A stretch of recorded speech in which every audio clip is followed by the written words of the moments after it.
And in case she looks like a familiar face, she's usually a contributor to the Sunday Standard as well, where she writes inciting opinions right there. So that's why we decided to have her on this particular edition of the show. So Daktaris, asante sana for your time. We're equally joined virtually, and we'll be engaging him a little bit later on with Joshua Kipto, who is a former Nandi speaker and an advocate as well. So riveting discussion set to happen right here on Inside Politics. Feel free to chime into the discussion using the hashtag Inside Politics at KTNNewsKE on the X platform. So let's begin with the move that sent the country talking.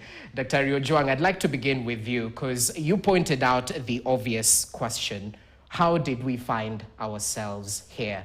There's some who seem to be hinting at the opulence that was displayed by some of these cabinet secretaries, hinting that this was the final nail in their coffin. But what do you think led us to this particular point where we are at, where the president had to dissolve cabinet? Yeah, thank you. I think it's like almost an onion with many layers.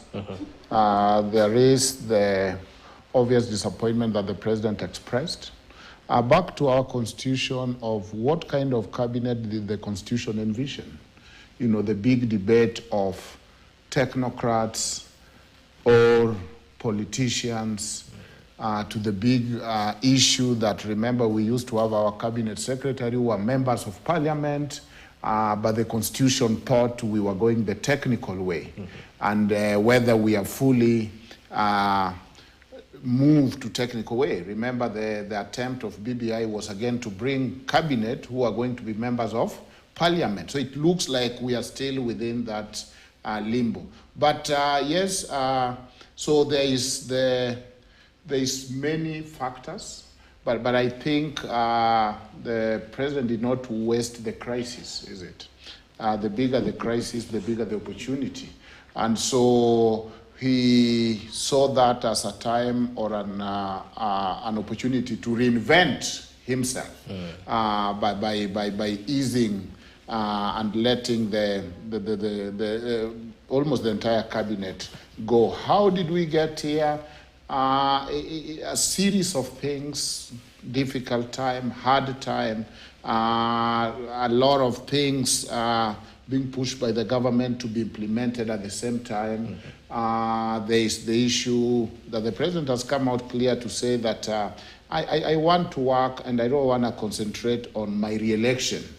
And maybe, therefore, I'm going to do the best and not be looking so much at the political bellwether of how is that popular, maybe moving so much from what could be popular to maybe what in his view and the cabinet they think is urgent and necessary.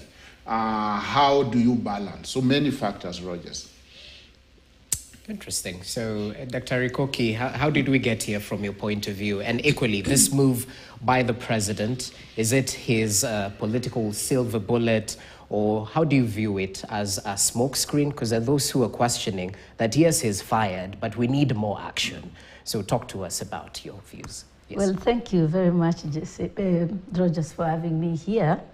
And I agree actually with Daktari when he says that it's an opportunity for the president to fire his cabinet.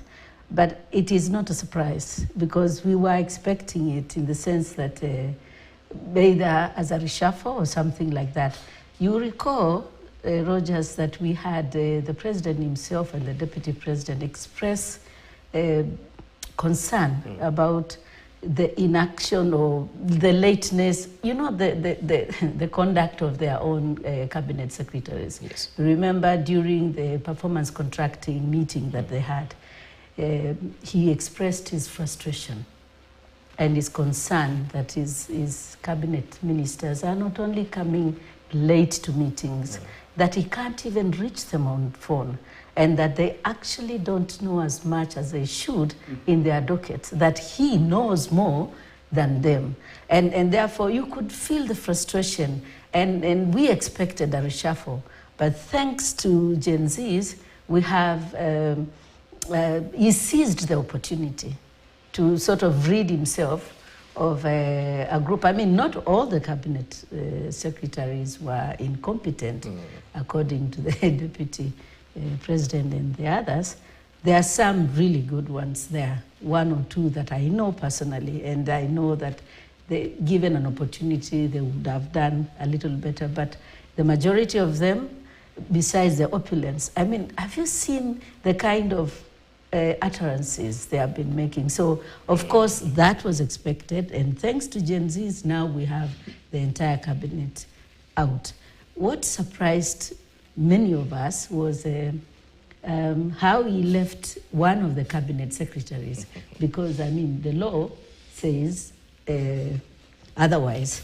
And also, I mean, the format of doing it. So for me, I'm not thinking that the jury is still out there as to the genuineness of this action. And this will be actually determined or become clearer as we see with whom he replaces the cabinet secretaries. But having said that, lastly, I would say that it is his prerogative as an elected president of the Republic of Kenya to choose his cabinet whichever way. And that's why parliamentarians told him, whatever it is that you're giving us, well, it's yours. Exactly. So deal with it. We can remember the words from John Mbadi back then. Exactly. Anyway, I understand Joshua Kipto is now joining us virtually. Kipto, a very good morning to you.